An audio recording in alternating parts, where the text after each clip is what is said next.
Hello दोस्तों हमारी app Vishnu economics school के स्टोर में इकोनॉमिक्स और कॉमर्स सब्जेक्ट से रिलेटेड 250 से अधिक कोर्स हैं। तो दोस्तों अगर आप यूजी में हो या पीजी में हो या आप यूपीएससी की तैयारी कर रहे हो या आपके पास यूजीसी नेट है या आप पीजीटी की तैयारी कर रहे हो या किसी और कंपटीशन की तैयारी कर रहे हो जहाँ पर इकोनॉमिक्स और कॉमर्स सब्जेक्ट है, तो आपके लिए हमारे पास कोर्स है।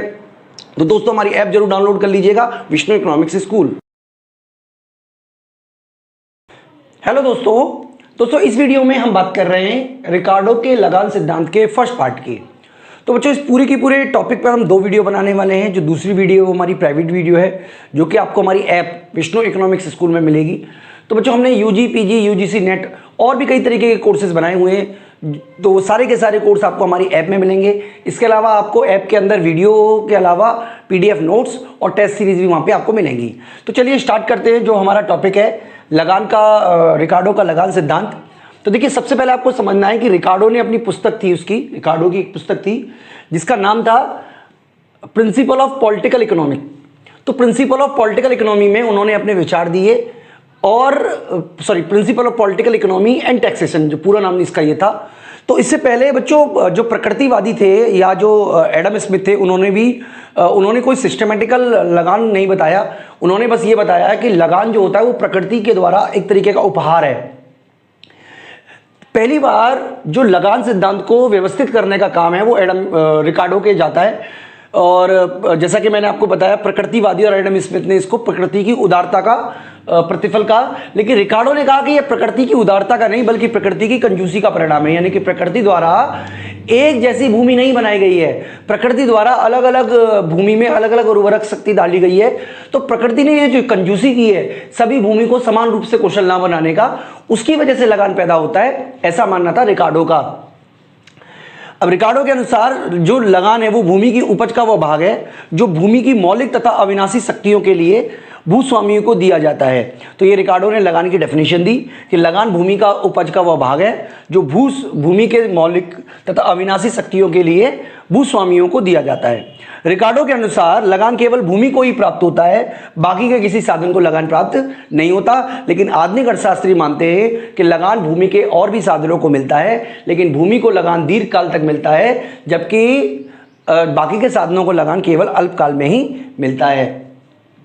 ठीक है बच्चों, इसके अलावा भूमि लगान एक विवादात्मक बचत है, मतलब अलग अलग भूमि की टुकड़ों की अलग अलग लगान होगा, एक जैसा लगान नहीं होगा, सभी अलग अलग लगान होगा। तो बच्चों ये सारी की सारी बातें हैं जो बेसिक बातें आपको समझनी है। इसके अलावा आपको ये भी याद रखना है कि इसे लगान का प्रतिष्ठित सिद्धांत भी कहते हैं। यानी कि अगर क्वेश्चन आए कि लगान का प्रतिष्ठित सिद्धांत बताइए या लगान का रिकार्डो सिद्धांत बताइए, तो दोनों का मतलब एक ही है। तो बच्चों टॉपिक को अच्छी तरीके से समझें तो उसके लिए जरूरी है कि हम लगान सिद्धांत की मान्यताओं पर फोकस करें। तो पहले एक बार आप मान्यताएं देख लीजिए। तो बच्चों जैसे कि आप अपनी स्क्रीन पे देख पा रहे हैं, पहली जो इसकी मान्यता है वो ये है कि भूमि की उर्वरकता में अंतर होता है। यानी कि हर भूमि जो है वो अपनी उपजाऊ शक्ति के हिसाब से अलग अलग है। कुछ भूमियाँ ऐसी होती हैं जिन पर ज़्यादा उपजाऊ होती है और कुछ भूमियाँ ऐसी होती हैं जो कम उपजाऊ होती हैं।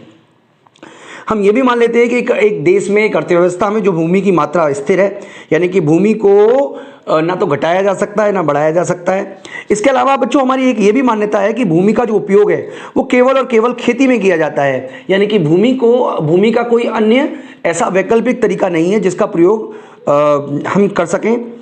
और हम ये भी मान के चल रहे हैं कि वस्तु बाजार में पूर्ण प्रतियोगिता पाई जाती है, जिसकी वजह से चाहे किसी भी भूमि पर उत्पादन हो, लेकिन जब वस्तु बिकने के लिए बाजार में जाएगी तो उसकी कीमत जो है वो एक जैसी ही रहेगी। ये हमें हमेशा के लिए इसे याद रखना है। इसके अलावा बच्चों कृषि पर घटते प्रतिफल का नियम लागू होता है। यानी कि अगर हम ये मान के चलें कि एक ही भूमि पर हम उत्पादन को बढ़ाएंगे, चाहे श्रम की मात्रा को बढ़ाकर रहे, तो हासमान प्रतिफल नियम हमारा लागू हो जाएगा। इसके अलावा बच्चों अर्थव्यवस्था में सीमांत भूमि भी पाई जाती है। यानी कि एक ऐसी भूमि भी पाई जाती है जो सबसे कम उत्पादन देगी। यानी कि इस स्थिति में जो हमारा लगान होगा वो मतलब बिल्कुल भी जीरो होगा, किसी भी तरीके का लगान नहीं होगा। भूमि पर जो हम जो अगली मान्यता है कि भूमि पर जो हम उपज करते हैं वो क्रम अनुसार करते हैं। यानी कि अगर मान लीजिए भूमि को उर्वरक उसके उपजाऊता क्रम में ABCD लगाया जाए तो सबसे पहले हम A का यूज़ करेंगे, फिर B का यूज़ करेंगे, फिर C का यूज़ करेंगे और लास्ट में जाके हम जो सीमांत भूमि है D उसका यूज़ करेंगे। ये हमारी मान्यता है। इसके अलावा भूमि की उपजाऊ शक्ति जो है वो मौलिक और अविनाशी है, ये हमें याद रखना है। लगातार जनसंख्या में वृद्धि हो रही है और जनसंख्या बढ़ने की वजह से कृषि वस्तुओं की मांग बढ़ रही है, ये भी हमारी मान्यता है। इसके अलावा हमने ये भी मान लिया है कि कृषि उपज में लागत जो है वो श्रम की मात्रा पर निर्भर करती है, यानी कि श्रम जो है वो उत्पादन का साधन है और जैसे जैसे आप उत्पादन को बढ़ाओगे उसके लिए आपको श्रम को भी बढ़ाना पड़ेगा। तो बच्चों रिकार्डो ने 3 तरीके की लगान की स्थितियों का बात की कल्पना की। पहला है विस्तृत खेती, दूसरा है गहन खेती, तीसरा स्थिति के अनुसार लगान। तो तीनों लगान को हम डिटेल में समझाएंगे। इस वाली वीडियो में हम आपको विस्तृत खेती के अंदर किस तरीके से लगान उत्पन्न होता है उसके बारे में आपको डिटेल में समझाने की कोशिश कर रहे हैं। तो देखिए सबसे पहले हम ये मान लेते हैं कि 4 तरीके की भूमियां हैं जिसको हमने category A, category B, category C, category D कहा है। ठीक है, मतलब 4 भूमि हैं, जैसे हम यहां पे भी लिख लेते हैं डायग्राम में ए, बी, सी और डी। हम ये भी मान लेते हैं कि ये जो कैटेगरी है ये भूमि की उर्वरक शक्ति के अकॉर्डिंग लगाई गई है, यानी कि जो भूमि सबसे ज्यादा उर्वरक है वो ए कैटेगरी में चला जाएगा, जो कम उर्वरक है वो बी में चला जाएगा, जो उससे भी कम है वो सी में, और सबसे कम उर्वरक भूमि को डी कह दिया। तो जो सबसे कम उर्वरक भूमि है वो तो देखिए उत्पादन तो उस पर भी होगा, ऐसा तो है नहीं, लेकिन जो सबसे ज्यादा उत्पादन करेगी वो करेगी भूमि ए, जिस पर मान लीजिए 100 कुंटल गेहूं का उत्पादन होता है मान लीजिए। और जैसे जैसे मान लीजिए जनसंख्या बढ़ती है आपको अच्छी भूमि के अलावा कम श्रेष्ठ भूमि का भी प्रयोग करना पड़ेगा, तो उसमें आपका जो उत्पादन है 80 तो होगा नहीं, अब 100 तो होगा नहीं, अब होगा 80 मान लीजिए। इसी तरीके से सी भूमि पर जब जनसंख्या बढ़ी तो आपको और भूमि की जरूरत पड़ी, तो जो कम कुशल भूमि है उसका आपने प्रयोग किया, मान लीजिए 40 का उत्पादन हुआ, और लास्ट में जाके या 60 का उत्पादन मान लीजिए, और लास्ट में जाकर आपने सबसे कुशल सबसे कम कुशल भूमि का प्रयोग किया, जिससे कि जो हमारा उत्पादन था वो केवल और केवल 40 हुआ। तो बच्चों इस वाली भूमि को उन्होंने कहा सीमांत भूमि, सीमांत भूमि। ठीक है, और बाकी को उन्होंने कहा पूर्व सीमांत भूमि।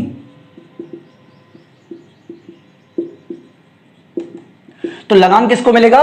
तो बच्चों मैं आपको बता देता हूं कि लगान डी को तो मिलेगा नहीं, क्योंकि इस स्थिति में हमारा जो फॉर्मूला है वो है पूर्व सीमांत भूमि का उत्पादन बटे सीमांत भूमि का उत्पादन। तो इस स्थिति में तो उत्पादन जो है लगान जो है वो 0 होगा, लेकिन इस स्थिति में बात करें तो 100 में से 40 को माइनस कर देंगे, क्योंकि पूर्व सीमांत का मतलब 100 हुआ और सीमांत भूमि में उत्पादन 40 हुआ, तो इस स्थिति में जो लगान मिल रहा है वो 60 का मिल रहा है। इसका मतलब बच्चों क्या हुआ कि एक तरीके से भूमि ए को 60 अतिरिक्त उत्पादन मिल रहा है, जो केवल और केवल भूमि को उसकी उर्वरक शक्ति के कारण मिल रहा है। इसी तरीके से 80 में से 40 माइनस करेंगे तो 40 आ जाएगा, 60 में से 40 माइनस करेंगे तो फिर से आपको 20 मिलेगा। तो बच्चों ये हमारा लगान है रिकार्डो के अकॉर्डिंग। डायग्राम से भी समझ सकते हैं बच्चों इसको। मान लीजिए कि इस स्थिति में आप ए भूमि पर इतना उत्पादन हो रहा है, ठीक है, बी भूमि पर इतना उत्पादन हो रहा है, सी भूमि पर इतना उत्पादन हो रहा है और डी भूमि पर इतना उत्पादन हो रहा है। तो इसका मतलब ये जो है ये वाला ये समान रूप से हम कह सकते हो कि इतना तो हिस्सा आपको माइनस करना पड़ेगा, यानी कुल उत्पादन में से ये वाला हिस्सा जब आप माइनस कर दोगे तो आपका जो बचेगा वो ये वाला हिस्सा बचेगा, जो कि हमारा लगान को डिनोट कर रहा है, रेड एरिया।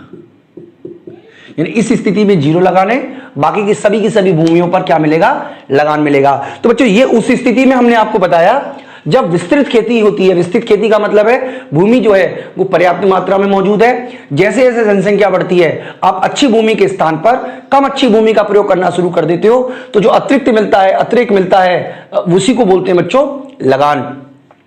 तो देखिए एक बुक है जिसमें आपको ये लगान को लागत वक्रों द्वारा स्पष्टीकरण किया गया है। अच्छा लगा मुझे लगा बच्चों को भी मैं समझा देता हूं। तो यहां पर हम बच्चों 2 ही भूमि मान रहे हैं, क्योंकि डायग्राम फिर हमें बहुत लंबा बनाना पड़ेगा। हम केवल ये 2 भूमि लेके चल रहे हैं, एक सी कैटेगरी की भूमि और एक डी कैटेगरी की भूमि। मान लीजिए ये बाजार है, बाजार में ये डिमांड है, ये सप्लाई है, तो ये कीमत डिसाइड हुई। हम पूर्ण प्रतियोगिता को लेकर चल रहे हैं, इसलिए हम मान लेते हैं कि दोनों बाजारों में जो कीमत है, चाहे ए भूमि का हो चाहे वो बी भूमि का हो, वो बराबर है। ठीक है, तो ये आपको समझ में आ जाना चाहिए। इसके अलावा बच्चों जो सी भूमि है, सी, क्योंकि वो श्रेष्ठ है इसलिए क्या होगा, मान लीजिए ये उसकी मार्जिनल कॉस्ट है और ये उसकी एवरेज कॉस्ट है। तो उस भूमि पर इतना उत्पादन होगा जो कि 60 इकाइयों के बराबर है, और ये उसको एक्स्ट्रा पैसा मिल रहा है जो कि लगान को डिनोट कर रहा है।